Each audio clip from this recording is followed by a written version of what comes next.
반갑습니다. 할렐루야. 아멘. 이제 코로나도 많이 좀 지났다고 하기에는 그렇지만 그래도 익숙해진 것 같아요. 그죠? 마스크도 잘 쓰니까 감기 환자가 없잖아요. 그죠? 감기약이 안 팔려가지고, 감기약이 없어요. 뭐, 양단에, 비교는 있는 것 같아요. 또 만나지 못하는 것 때문에 오는 또 여러 가지들이 있지만 또 그래서 또 겪게 되는 좋은 일들도 때로는 있는 것 같아요. 사람이 관점이 중요한 줄로 믿습니다. 안 좋다 그러면 다 안 좋아요. 뭐 마스크 안 쓰고 다닐 때는 좋았나? 지금도 싫어하는 사람은 그때도 싫어했어요. 마스크 안 쓸 때도. 그쵸? 그래요. 그러니까 감사하고 또 긍정적인 거 바라보고 같은 경우는 친구들하고 못하는 게 없어요. 기도회도 하고 말씀 나눔도 하고 뭐 안 봐도 그냥 옆에 있는 것처럼, 그죠? 만났을 때 더 반가운 거예요. 그러니까, 그죠? 안 만나도 별로 이상하지 않아요. 카페에 앉아 있는 것과 집에 앉는 거 오히려 편하게 앉아서 편하게 얘기하는 경우도 훨씬 더 많아요. 그죠? 여러 가지. 뭐, 코로나 때문에 신앙생활을 못한다? 그 사람은 원래도 못했던 사람이에요. 그죠? 코로나 때문에 교회를 안 나온다? 그 사람은 원래도 안 나올 사람이었어요. 그죠? 그런 거예요. 오늘 여러분들이 어떤 마음이냐가 중요한 거예요. 할렐루야. 우리 디모데전서를 계속 보고 있는데요. 지난주에 믿음 안에서 참 아들인 디모데에게 할 말이 있다. 그렇게 얘기했잖아요. 그렇죠? 무슨 할 말이냐? 3장 14절 15절에 보니까 하나님의 집에서 어떻게 행하여야 할지를 내가 지금부터 편지를 써서 말해줄 거다. 그 얘기예요.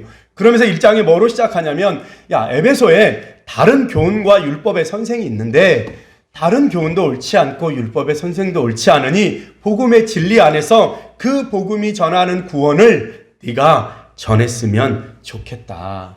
그 직분은 너에게만 준 것이 아니라 나에게 줬는데 나는 어떤 사람이다? 죄인 중에 괴수인 나에게 그 소중한 것을 맡기셨으니 너에게도 하나님이 주셨을 거다. 그 얘기. 왜 나 같은 죄인에게 복음을 주셨냐? 16절에 1장 16절에 오래 참으심의 본을 삼는 거예요. 사도 바울이 얼마나 엉망이었는지 그럼에도 불구하고 하나님이 참고 참아서 주님의 자녀 삼으신 거, 복음의 증인을 삼으신 거, 그것을 다른 사람에게도 보이셔서, 그쵸? 여러분은 예수 믿는 사람 잡아다 가두지 않았잖아요. 그죠? 사도 바울은 예수 믿는 사람 잡아다 가두고 예수님을 핍박했다 이렇게 설명하잖아요. 그죠? 그렇게 하나님이 나를 변화시키신 이유를 14절에 은혜가 믿음과 사랑과 함께 풍성했다. 은혜가 내게 임했는데 그 은혜는 뭐냐? 믿음과 사랑을 풍성하게 주셨다. 그래서 나를 괴롭히거나 나를 비방하는 이들도 사랑하고 어떠한 두려움에도 믿음을 가지게 됐다. 그 얘기를 1장에서 했어요. 2장은 원래 1장 18절부터 시작돼야 돼요. 1장 18절에 보니까 아들 디모데야, 참 멋진 말이죠. 그죠? 자녀된 디모데야 이렇게 표현하고 있어요. 뭐라고 얘기하면 선한 믿음의 선한 싸움을 싸워라. 선한 싸움을 싸워. 디모데가 목회자라 그랬잖아요. 그리스도인에게 얘기합니다. 어떻게 얘기냐면 선한 싸움을 싸워야 되는데 그 싸움이 뭔지를 이제 설명하라는 거예요. 19절에 믿음과 착한 양심을 가져라. 믿음과 착한 양심, 이것을 지키는 선한 싸움을 싸워야 된다는 거예요. 우리 한국 그리스도인들이 문제가 있는, 한국 그리스도인들이 좀 이게 소란이 있고 어려움이 있는 게 뭐냐면 믿음은 대빵 좋아요. 왜냐하면 우리는 5천년, 반만년 역사에 끝도 없는 믿음을 가졌거든요. 불교를 믿든 유교를 믿든 철저했어요. 막 목숨을 걸 정도로 철저하게 신앙생활을 해왔던 민족이에요. 우리 민족의 피 속에 불교, 막 유교, 그냥 보통 성기가 아니라 이 조그만 나라가 온통 난리가 날 정도로 불교와 유교와 그리고 지금 그리스도를 섬기고 있어요. 그러니까 한국 교인들은 믿음에 있어서는 타의 추종을 불허해요. 그래서 미국의 교수들이 뭐라고 했냐면 한국의 삼창, 주여 삼창이라는 기도가 있다.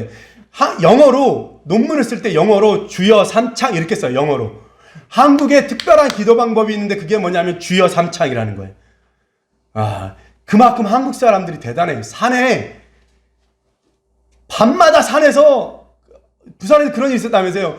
누가 죽여 그래가지고 신고해가지고 누가 어려움 당했나 보다 전화했더니 그래서 119가 갔더니 뭐 경찰이랑 갔는데 아줌마가 기도하는 거예요. 살려주세요! 주여! 주여! 누가 죽이는 줄 알고 굉장한 믿음이에요. 저도 우리 선교사님들 산기도 많이 갔잖아요. 그죠? 산기도 가요. 밤에 막 한밤중에 올라가요. 막 그 담력시험 가면 달 밝은 밤에 청청한 밤에 그 바위 위에서 기도해요. 쥐야, 되게 무서워. 누가 내려가다가 괜히 기도하는 사람 건드리잖아요. 옷깃이라도 건드리면 그 다음부터 이 사탄아 물러가라부터 시작해가지고 사탄이 나를 괴롭힌다고 막 고래고래 소리를 질렀던 믿음은 정말 탁월해요. 근데 우리 한국 그리스도인에게 없는 게 뭐가 없냐면 선한 양심이 부족한. 선한 양심. 중국인들이 돈을 엄청 많이 써요. 잘 써요. 한 사람이 우리나라 와서 한 사람에 400만 원 넘게 쓰고 가요. 그런데 문제는 뭐예요? 공항에 자기가 산 면세점 박스를 산더미처럼 싸놓고 가요. 화장실, 그 사람들이 다녀간 화장실은 그 다음에 쓸 수가 없어요. 선한 양심. 우리 그리스도인들에게 뭐가 없어요? 선한 양심이 부족해. 믿음은 엄청 많아요. 근데 그래서 뭐예요? 인격이 돼야 된다고 얘기하는 게 그런 거. 선한 양심. 그 얘기하면 뭐라고요? 그 다음에 뭐예요? 19절에 이 양심을 버렸고 그 믿음에 관하여는 파선했다. 양심을 버리니까 믿음도 깨져버린다는 거예요. 믿음이 엄청 좋은데 그 엄청 좋은 믿음이 선한 양심을 대신할 수가 없다는 거예요. 왜 한국 사람들이 욕을 먹어요? 믿음은 엄청 큰데 선한 양심이 없어요. 그렇지 않아요? 생각해 보세요. 그거예요. 예배를 엄청 열심히 드리고 주여 하고 눈물 흘려서 예배 드려요. 근데 뭐예요? 지하 주차장 가서 차 안 뺀다고 소리 지르는. 뭐가 없는 거예요? 선한 양심이 없는 거예요. 믿음은 엄청 커요. 그래서 디모데에게 부탁하는 거예요. 제일 먼저 뭐예요? 믿음뿐만 아니라 선한 양심을 가졌으면 좋겠다. 그거예요. 자기가 필요할 때는 다 받아요. 근데 뭐예요? 자기가 필요로 할 때는 뒤도 돌아보지 않아요. 선한 양심이 필요해요. 우리 그리스도인들에게 부탁하고 있는 거예요. 2장에 가서 이렇게 얘기합니다. 2장에 첫 번째로 내가 첫째로 권하노니 모든 사람을 위하여 기도했으면 좋겠다. 디모데가 누구예요? 한 교회를 담당하는 목회자예요. 그래도 남달리 신앙이 괜찮아 사도 바울을 따라다니며 그의 아들이라 칭함받고 그를 에베소 교회의 목회자로 파송했는데 그를 향해서 한 첫 번째가 뭐예요? 기도 좀 했으면 좋겠다는 게 기도죠. 이건 왕 목사님이 늘 저에게 하는 얘기예요. 기도 좀 했으면 좋겠다. 기도 좀 했으면 좋겠다.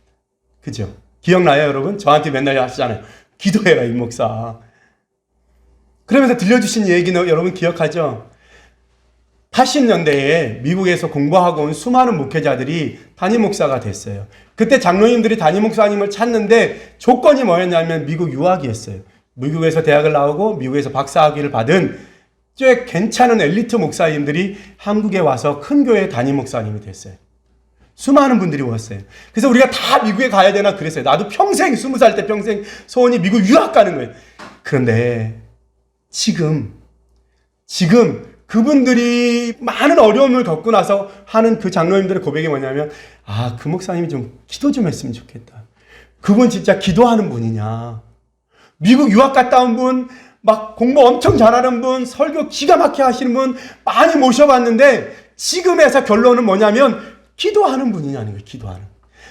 옛날 목사님들은 공부도 대빵 못하고 고등학교도 안 나오고 막 전쟁통에 난리가 나가지고 그래가지고 겨우 무허가 신학교 가서 3년도 아니고 2년 하고 나와가지고 목회하는데 그분들은 설교 들으면 정말 어이가 없는데 뭔가 듣고 나면 가슴이 뛴다는 거예요. 그분들은 설교하다 말고 울기도 하는 거예요. 그 막 간절한 마음으로 부탁하는 거예요. 나 모자르다고 계속 얘기하는 거예요. 근데 그때 감동이 있었다는 거예요. 근데 미국 갔다 오고 막 유학 갔다 오신 분들이 막 기가 막힌 설교로 헬라어와 영어를 막 하면서 하는데 감동이 없는 걸 예배드리고 돌아가는데 좋은 얘기 한 건 알겠는데 저 정도 그 얘기를 왜 여기서 듣고 있는지. 그죠? 오늘 디모데를 향해서 사도 바울이 고백한 건 뭐예요? 기도 좀 했으면 좋겠다. 기도 좀. 여러분들에게도 부탁합니다. 저희도 마찬가지고 기도 좀 했으면 좋겠습니다. 특별히 목회자인 디모데에게 기도 좀 했으면 좋겠다. 제발 돌아다니지 말고. 한국교회도 동일하게 부탁하잖아요. 그죠? 제발 뭐 맞지 말고 교단 일한다고 딴 데 돌아다니지 말고 제발 교회에서 기도 좀 했으면 좋겠다. 기도 좀 했으면 좋겠다. 여러분에도 부탁합니다. 다른 많은 것들이 있어요. 바쁘고 분주한데 기도하기를 오늘 사도 바울이 부탁합니다. 기도하기를. 우리 자녀들에게도 고백합니다. 여러분들이 꿈과 비전이 있고 많은 해야 할 일들이 있지만 제일 먼저는 뭐예요? 기도하는 일이에요. 기도하는 일. 기도할 때 어떻게 기도해라? 4절 모든 사람을 위해서. 1절 모든 사람을 위해서. 4절 모든 사람이 구원받는데 6절 모든 사람을 위해서. 할렐루야. 어떻게? 기도할 때 모든 사람을. 왜 이렇게 했을까요? 에베소 교회는 이방인들은 취급도 안 했어요. 하물며 왕과 그의 제자, 그의 로마의 앞제비들을 기도하지 않아요. 저 사람들은 지옥 가도 마땅한 사람인, 저 사람들은 지옥 아랫목에 가야 될 사람들이라는 거. 기도하지 않았어요. 바울이 권고합니다. 모든 사람을 위해서 기도해라. 왜? 예수님은 모든 사람이 구원받기를 원하신다. 착하고 마음씨 좋은 사람을 위해서만 기도하지 말고 정말 저런 인간은 지옥에 가야 될 그런 사람도 위해서 기도해라. 구분하지 말라는 거예요. 구분하는 건 너의 몫이 아니라는 거예요. 누구라도 모든 일을 위해서 기도해요. 여러분 잊어버리지 마세요. 쉬운 것 같아도 그렇지 않아요. 나를 괴롭히는 사람을 위해서 기도할 수 없어요. 나를 실망시킨 사람을 위해서 기도할 수 없어요.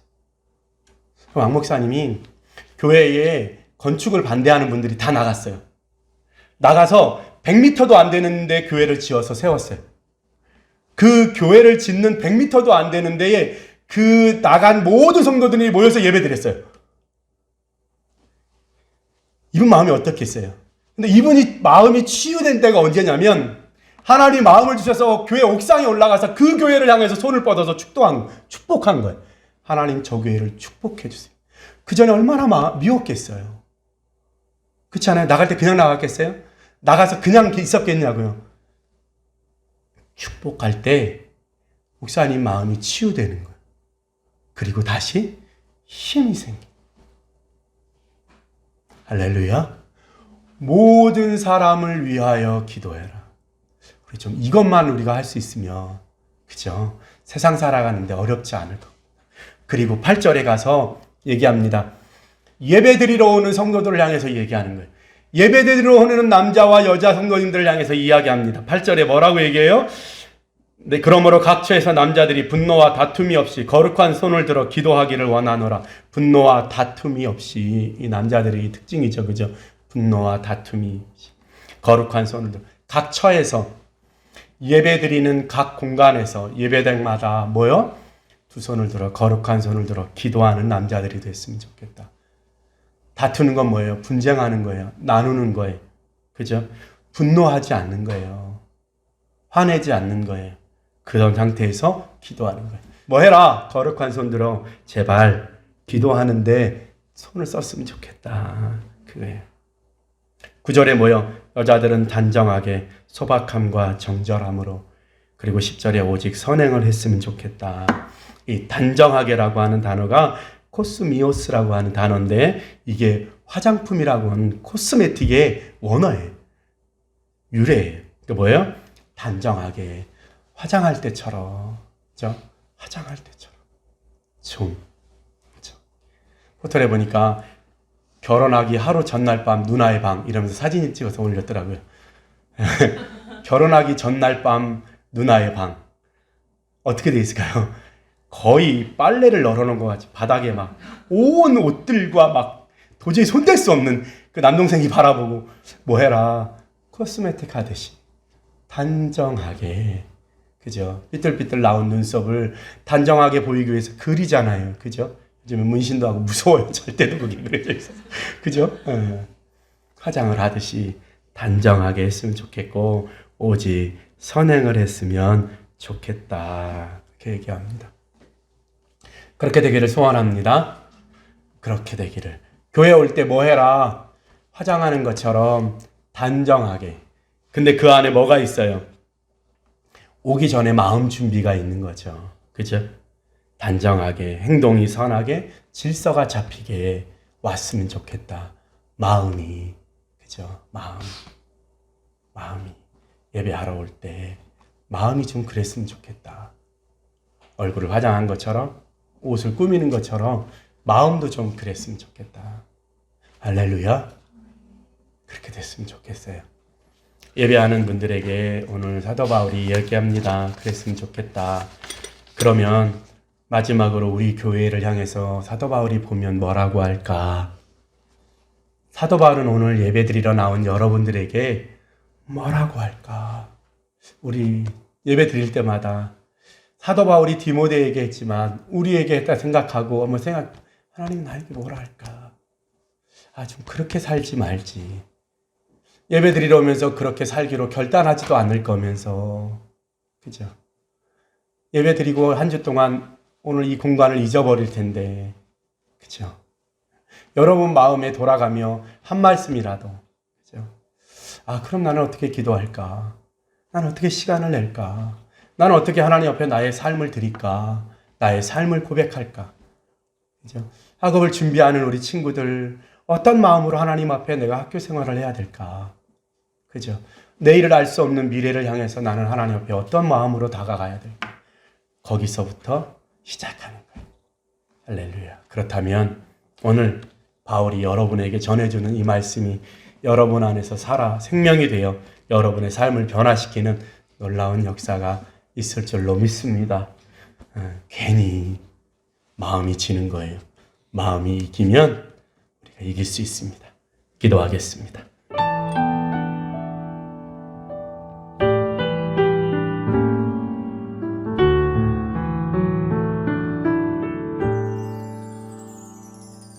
어둠만이 남겨진 그 길을 숨죽여 걸어온 지친 내게